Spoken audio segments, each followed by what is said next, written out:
Tudo bem? Sejam bem-vindos à nossa aula de redação de hoje. Na aula de hoje, nós vamos estudar as cartas argumentativas, tá certo? Então, dentro desse campo que é as cartas argumentativas, vai ter várias definições. Vai ter as cartas pessoais, cartas de solicitação, cartas de reclamação e nós vamos aprofundar de tudo um pouco, tá bom? Então, vamos lá.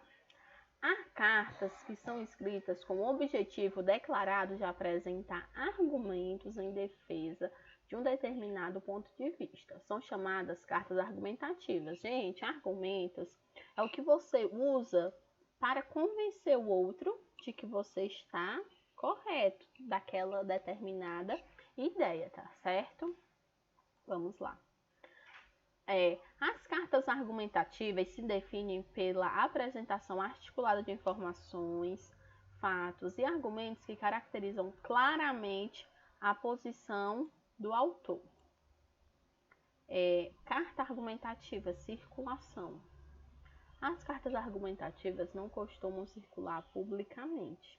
Uma exceção a essa característica acontece quando, em lugar de ser diretamente enviada ao interlocutor, a carta é divulgada em algum veículo de comunicação, jornal, revista. Onde nós podemos encontrar, né, a circulação, então você pode encontrar em jornais, revistas e tudo mais. Então, dentro dessas cartas argumentativas, nós temos subclassificações, que são os subgrupos. Quais são? Carta argumentativa de reclamação e solicitação, carta argumentativa de reclamação, solicitação, né, que é a mesma, e carta argumentativa do leitor. Estrutura da carta, que são as características, o que o texto tem que ter para que você possa classificá-lo como carta argumentativa. Então, vamos lá. Primeiro, ele é de tipologia dissertativa. Gente, dissertar é falar sobre, tá bom? Então, tem que apresentar introdução, desenvolvimento e conclusão. No primeiro parágrafo, apresenta-se ao leitor o ponto de vista a ser defendido. Nos 2 ou 3 subsequentes, que são os parágrafos seguintes, considerando uma carta de 20 a 30 linhas, encadear-se-ão os argumentos que o sustentarão. No último, deve reforçar o seu ponto de vista e apresentar um ou mais propostas. Aspectos gerais, o que é que tem que ter nesse tipo textual? Expressa a opinião do leitor sobre textos publicados em jornal ou revista. Tem a intencionalidade persuasiva. Persuadir, gente, é convencer o outro do que o meu ponto de vista é o correto. Eu vou convencer a pessoa, eu vou seduzi-la com as minhas ideias. Sua estrutura assemelha-se à da carta pessoal, data, vocativo, corpo do texto, expressão cordial de despedida e assinatura. A linguagem adequa-se ao perfil do autor, da revista do jornal a quem se destina, com predomínio do padrão culto formal. Então, o tipo de linguagem que você vai utilizar é sempre de acordo com o seu perfil, com o perfil de onde sua carta vai ser publicada e o mais importante, do perfil do seu leitor. Se ele tem um grau de instrução muito elevado, você já vai utilizar uma linguagem mais formal. Se é uma pessoa que não tem esse grau de instrução tão elevado, já vai ser uma linguagem mais informal. Então, para você analisar o tipo de linguagem, depende do seu perfil, o local de circulação da carta e o perfil do leitor do seu texto. A intenção do autor vai gerar maior ou menor pessoalidade. Então, gente, a estrutura. Como você deve organizar o seu texto? Primeiro, nome da cidade por extenso, ou seja, você tem que escrever Fortaleza e a data, né? Se eu fosse colocar a data de hoje, 16/6/2020. Vocativo, pronome pessoal de tratamento de acordo com a função social do destinatário. Então, eu posso colocar Vossa Excelência, e de acordo com o cargo do meu destinatário, se não for uma pessoa que exerça uma função pública. Se eu quiser só expressar respeito, eu posso colocar senhor, senhora, tá bom? Primeiro parágrafo, deixar clara a intenção para o destinatário. Você está escrevendo para quê? Qual é o motivo? O segundo, terceiro e quarto, corpo da carta, corresponde à argumentação sobre o tema em questão. Como assim, gente? Uma carta de solicitação de reclamação, se você está escrevendo, você está escrevendo para solicitar ou reclamar de algo. Para você reclamar, você vai reclamar por um motivo. Então, esses motivos, essas razões, você vai colocar nos segundo, terceiro e quarto parágrafo. Quinto parágrafo, reafirmação da intenção e proposta. Ou seja, você vai continuar argumentando sobre a sua intenção, sobre suas propostas, como é que poderia melhorar esse problema. Assinatura, iniciais, não se pode identificar na prova de redação do vestibular, ou até mesmo da sua escola, você coloca só as suas iniciais, tá certo? Não esquecer disso. Gente, aqui nessa estrutura eu coloquei 5 parágrafos, mas não, você pode fazer até de 4 parágrafos, tá? Um parágrafo para introdução, 2 para o desenvolvimento e 1 para conclusão, tá bom? Não pode esquecer disso. Então, estrutura, parágrafo padrão, unidade constituída por um ou mais de um período em que se desenvolve a ideia central ou nuclear, a que se agregam as outras secundárias intimamente relacionadas pelo sentido logicamente decorrente dela. Gente, o parágrafo, ele tem que ter uma ideia central. Se você coloca várias ideias no seu parágrafo, você está superlotando ele de ideias e não vai desenvolver nenhuma. Então, o ideal é que você coloque uma ideia e discorra, desenvolva essa ideia, tá bom? Como é que eu sei que ele tem um parágrafo? Porque o parágrafo ele é indicado pela margem esquerda na folha. Então, eu tenho uma folha e do lado esquerdo eu deixo um espaçozinho antes de começar, que geralmente a gente utiliza a tampinha da caneta, que eu ensinei para vocês. Então, esse espaçozinho, essa margem, vai indicar que ali está iniciando um parágrafo, tá bom? Ele facilita ao escritor a tarefa de isolar e depois ajustar convenientemente as ideias principais de sua composição. Isto permite ao leitor acompanhar o desenvolvimento dos argumentos nos diferentes estágios. Procure evitar repetição desnecessária das palavras, não comece períodos ou parágrafos com a mesma parágrafo, ou seja, todo parágrafo você usar a mesma palavra, gírias ou termos rebuscados. Termos rebuscados, pessoal, são aquelas palavras mais difíceis que nem todo mundo sabe o significado. Então, você quer só enfeitar a sua redação e fica colocando palavras difíceis? Não precisa disso, pode usar uma linguagem bem simples e direta, tá bom? Excesso de verbos terminados em mente. Clichê, o que é clichê? Fórmulas e expressões generalizadas. Por exemplo, nos dias de hoje, atualmente, hoje em dia, diante dos fatos mencionados. Excesso ou emprego errado da palavra que. Então, o cabeçalho.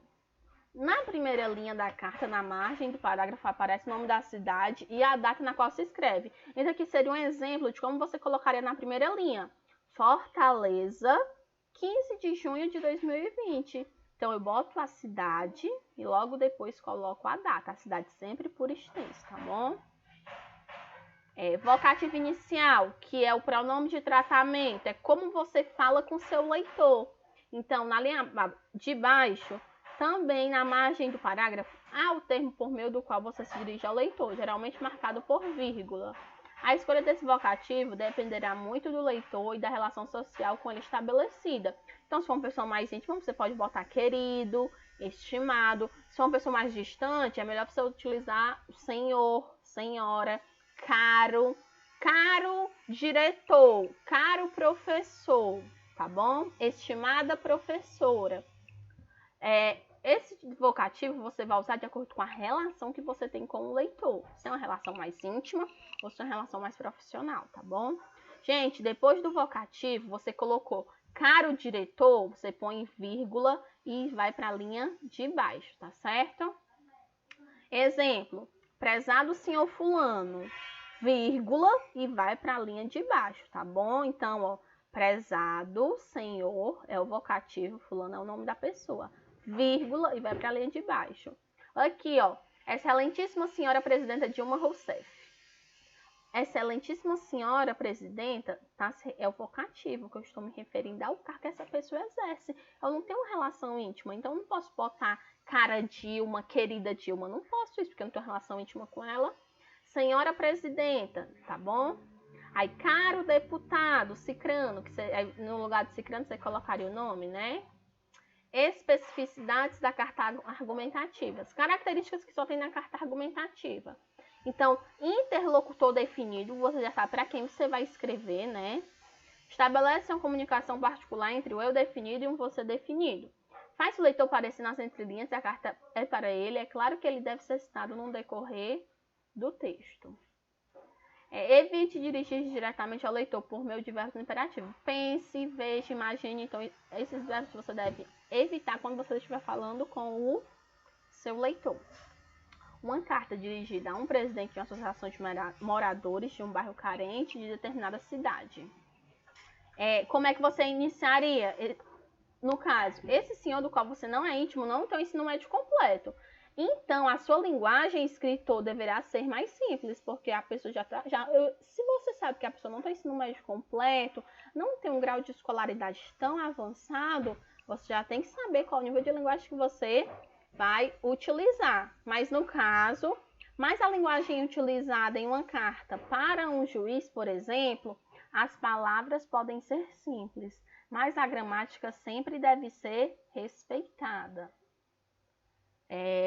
Expressão que introduz a assinatura, que é, no caso, a sua despedida, né? Terminando a carta, é de praxe produzir na linha abaixo, margem do parágrafo, que é lá no comecinho da linha, né? Uma expressão antes da assinatura, que é a despedida.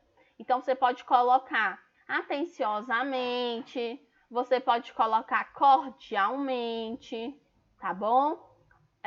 Outras expressões que a gente também pode colocar nessa despedida. De um amigo, sempre dependendo da relação que você tem com o seu público. De um cidadão que votou no Senhor. De alguém que deseja ser atendido. Então, esses são exemplos de despedidas, tá certo? Importante.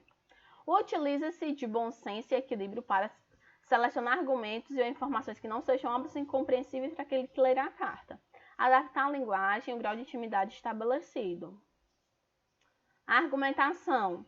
A carta não deixa de ser uma espécie de dissertação argumentativa, a seleção cuidadosa dos argumentos que sustentarão a sua tese. É importante convencer o leitor de algo. Tipo de argumentos que nós podemos recorrer. O argumento com base em uma citação, citar uma frase ou pensamento de autoridade ou especialista no assunto. Uma coisa é você falar a sua opinião, outra coisa é você pegar um exemplo de uma pessoa que é especialista no assunto, ok?